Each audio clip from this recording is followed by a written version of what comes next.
ఇప్పుడు కాదు నేను అయిపోయినాక మన ముఖ్య అతిథి గారు మాట్లాడే ముందు వేదిక మీద అధిరాహ మారాదులు ఉద్యమకారులు కింద కూడా అందరూ ఉన్నారు. ఒకవైపున ఎండ వస్తుంది.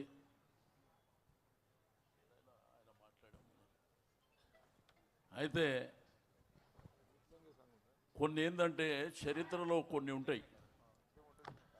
అంటే మనము భారతదేశంలో కొన్ని చరిత్రలు పుస్తకాలలో ఉండొచ్చు, ఇవాళ రేపు టీవీ ఛానల్స్లో కానివ్వండి. ఒకప్పుడు రామాయణం మహాభారత్ వస్తుందంటే హైదరాబాద్ అంతా ఖాళీ ఉంటుండే, టీవీల చుట్టూ అతుక్కపోతుండే.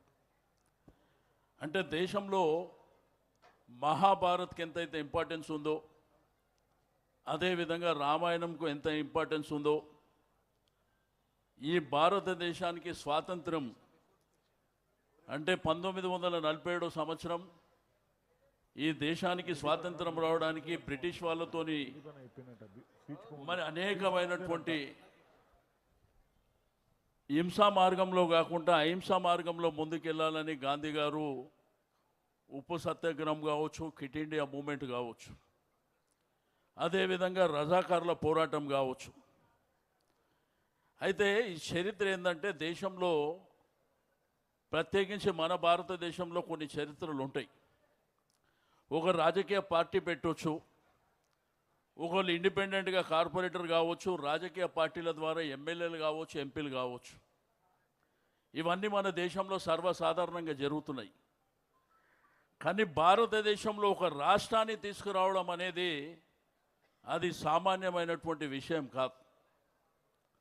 మీకు అందరికీ తెలుసు, కేసీఆర్ గారు 2001లో తెలంగాణ ఉద్యమాన్ని ప్రారంభించే ముందు తెలంగాణ ఉద్యమాలు జరగలేదా?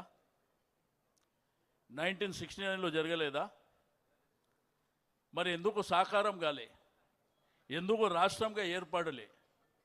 1972 సంవత్సరంలో చెన్నారెడ్డి గారు తెలంగాణ ప్రజా సమితి అనే పార్టీ కూడా పెట్టిండు.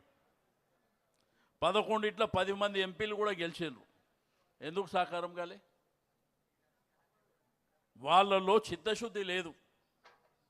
ఎప్పుడు చూసినా ఢిల్లీకి అమ్ముడుపోయినటువంటి నాయకులే తెలంగాణ ఉద్యమాన్ని నడిపించారు. కానీ చాలామంది విద్యార్థులు కానివ్వండి, యువకులు కానివ్వండి, ఆ రోజు ప్రధానమైనటువంటి పోరాటంలో నిలిచిన వాళ్ళు ఆ నాయకులను నమ్మి మోసపోయి అమరులైన. కానీ కేసీఆర్ గారు నికారుగా నిలబడి కొట్లాడినటువంటి వ్యక్తి. 2001లో మూమెంట్ని స్టార్ట్ చేసినప్పుడు మనం గాంధీ మార్గంలో వెళ్ళాలి, హింసకు తావు లేకుండా అహింసా మార్గంలో వెళ్ళాలని ఆయన తీసుకున్నటువంటి కార్యక్రమాలన్నీ ఎక్కడ తీసుకున్నా కానీ మీకు సకల జనుల సమ్మె తీసుకోవచ్చు, వంట వార్పు తీసుకోవచ్చు, సడక్ బంద్ తీసుకోవచ్చు, జైల్ బరో తీసుకోవచ్చు. ఇట్లా ప్రజల్ని చైతన్యవంతం చేశాడు. మరి ప్రధానమైనటువంటి రాజకీయ పార్టీలు ఆ రోజుల్లో Telugu Desam party, Congress party, BJP పార్టీని కూడా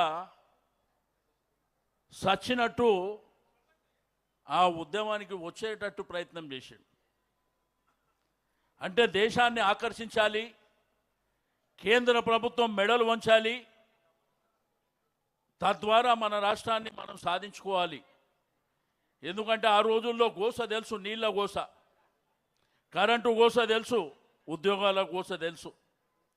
చెరువు ఉంటుంది కానీ చెరువులో నీళ్లు లేవు. పంట పండించుకోవాలంటే నేను మాట్లాడుతుంది, నువ్వు మాట్లాడినప్పుడు నేను విన్నా, నేను కూడా ఏం మాట్లాడు, నీకు కూడా అక్కడ ఉపయోగపడుతుంది. అయితే మరి కరెంటు లేక గ్రామాలలో కులవృత్తులు ధ్వంసమైనటువంటి సందర్భంలో వారందరినీ ఒక తాటి మీదకి తీసుకొచ్చి కాంగ్రెసు, బీజేపీ, తెలుగుదేశం పార్టీ కూడా సచ్చినట్టు జై తెలంగాణ అనే పరిస్థితి తీసుకొచ్చి రాష్ట్రాన్ని సాధించింది తెలుసు. అంటే ఓ రాష్ట్రం సాధించడం అనేది మామూలు విషయం కాదు. లాస్ట్కి వస్తే కేసీఆర్ చచ్చుడో తెలంగాణ వచ్చుడో అని. ఖమ్మం జైలు అలుగునూరి చౌరస్తా నుంచి వారిని అరెస్టు చేసి ఖమ్మం తీసుకుపోయి ఖమ్మం జైల్లో పెట్టి అక్కడి నుంచి నిజాం కాలేజ్. కానీ కొంతమంది నిన్న మొన్న మాట్లాడే మూర్ఖులకు చరిత్ర తెలియదు. ఎట్లా మూర్ఖంగా మాట్లాడుతున్నారంటే, బిడ్డ మీ ఉన్న పదవులే కేసీఆర్ పుణ్యంరా బిడ్డ, అది గుర్తుపెట్టుకోండి. ఈరోజు ఈ ప్రభుత్వం ఉంది, దాని మీద గద్దెనెక్కినటువంటి నాయకులు అంటే అది కేసీఆర్ భిక్షరా నా బిడ్డ, గుర్తుపెట్టుకోండి. నిన్న మొన్న చరిత్ర లేకుండా మాట్లాడుతున్నటువంటి వాళ్ళు మీ గుండె మీద చేతులు వేసుకోండి.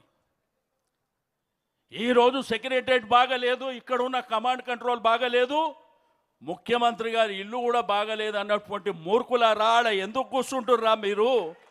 ఒక్కసారి చెప్పవలసినటువంటి అవసరం ఉంది. అవి పనికిరాని అయితే దాంట్లో పోయి ఎందుకు కూర్చుంటున్నారు మీరు? చరిత్ర అంటే చెరిగిపోయినటువంటి చరిత్ర ఈ రాష్ట్రంలో ఉంది. 125 సంవత్సరాలు, 125 ఎత్తుల భారత రాజ్యాంగ నిర్మాత అయినటువంటి